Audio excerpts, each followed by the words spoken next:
It's 1:40 in the morning and you're redesigning a conversation from last Tuesday. Not remembering it, redesigning it. New lines, better timing, a version where you said the smart thing instead of the thing you actually said. Meanwhile, the other person involved has, statistically speaking, not thought about it once. You know this. Knowing it changes nothing. So here's the question I actually want to dig into. Why does one kind of brain finish a moment as file it away, while another kind keeps the file open for days, turning it over, looking at the angle it missed? Because the world has a ready answer for you. And it isn't flattering. Just let it go. Stop overanalyzing. You think too much. Delivered the way you'd tell someone they chew too loudly. Underneath the advice sits a label, something like anxious or indecisive. A person who turns molehills into mountain ranges for no good reason. And look, the cost is real, and we'll get there honestly, I promise. But the explanation is lazy. A brain that won't stop processing isn't a brain that's malfunctioning. In most cases, it's a brain doing exactly what it was built to do, with the dial turned further than the moment requires. The psychology points somewhere far more interesting than calm down. Start with the open files. In 1927, a psychologist named Bluma Zeigarnik noticed something odd about waiters in a Vienna cafe. They could hold enormous, complicated orders in their heads flawlessly, right up until the bill was paid. The moment an order was finished, it evaporated. Unfinished tasks, her research suggested, stay active in memory in a way completed ones simply don't. The mind keeps a tab open for anything unresolved. Now apply that to a conversation that ended strangely, an email with no reply, a decision you made but never quite signed off on internally. To your memory system, those aren't past events, they're pending.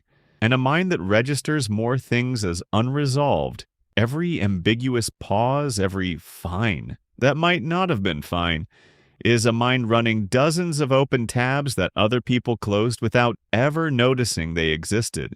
You're not choosing to keep thinking about it. The file just never got marked complete. But here's where it forks, and this distinction matters more than anything else in this video. Susan Nolen-Hoeksema spent the 1990s studying what she called rumination, the difference between thinking that moves and thinking that circles. Replaying distress passively, her work found going over what went wrong, what it says about you, why you're like this, doesn't process the feeling, it prolongs it. The replay feels like work. It produces nothing. Picture water moving over rock. The first time it runs through, it finds a path. Every pass after that carves the same channel a little deeper, which means the water moves with remarkable efficiency, but it also means it can only go where it's already been. That's the honest shape of a mind that revisits. The depth is real.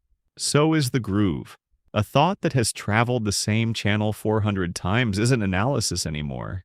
It's erosion. There's a social layer too, and for a lot of you, it's the oldest one. Much of what gets called thinking too much is really social simulation. Rehearsing what you'll say, replaying how it landed, modeling someone else's reaction like a chess engine running lines. In 1998, Gilovich, Savitsky, and Medved documented what they called the illusion of transparency. We assume our inner states are far more visible to others than they actually are. If you believe your nervousness, your irritation, your unspoken opinion is leaking out of your face in real time, then of course you monitor. Of course you rehearse. For many people, that habit has a history. Grow up somewhere the emotional weather changed without warning. A parent whose mood you learn to read from the sound of keys in the door, and modeling other minds stops being a quirk. It was the job. That's one common path, not a diagnosis of yours specifically, but a kid who needed to predict people rarely becomes an adult who suddenly doesn't. Then there's the part nobody ever frames as a preference, which is that some of you just like it in there. The same machinery that won't drop a conversation Also can't watch a film without taking it apart afterward. Can't hear a clean explanation without testing it against 3 messier ones. Can't accept the first answer for anything, including your own behavior, which is presumably why you're 800 words into a video about it. This is depth over breadth as a cognitive style, absorption over scanning. The thinking isn't always suffering. Sometimes it's simply where you live, the most furnished room you own. The only architectural flaw is that the building has no exits marked. So the difference between living there and being locked in can take you years to notice. Okay, let's pause because this is the part I'd be lying to skip. Some of you have let thinking quietly replace doing. The decision that's been almost made for 2 years. The apology drafted so many times it feels sent. Insight can become its own hiding place. As long as you're still analyzing the thing, you never have to act on the thing. And analysis feels enough like progress to pass for it. Nolen-Hoeksema's findings were blunt about that cost. Circling distress doesn't drain it, it feeds it. And to be fair to the other side, the people who decide fast and never look back aren't shallow. Some of them are just finished. There are moments, plenty of them, where their way wins and you've watched it win while you were still gathering data. So here's the accurate version of you with nothing inflated. You are someone whose mind refuses to mark things complete before they're actually understood. That's the same mechanism, running the same open files, that makes you the person who catches the contradiction everyone else skimmed past, who has already considered the objection before it's raised, whose read on a situation runs 3 layers under the summary. The cost and the capability are one system. You don't get to keep one and return the other. And you don't owe anyone an apology for the depth.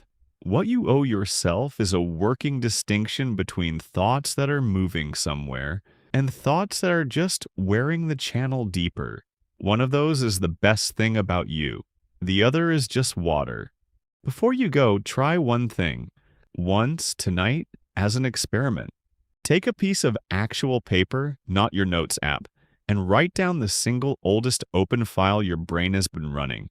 1 sentence. Then write 1 line underneath it.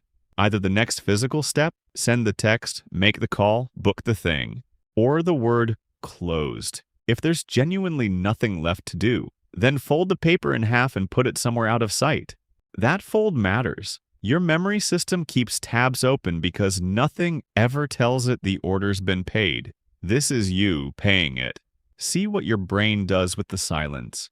Which brings me to what I actually want to know, because the comments on this one are going to be a study of their own. What's the file your brain has kept open the longest? The conversation, the decision, the one-word text that never got resolved? Put it below.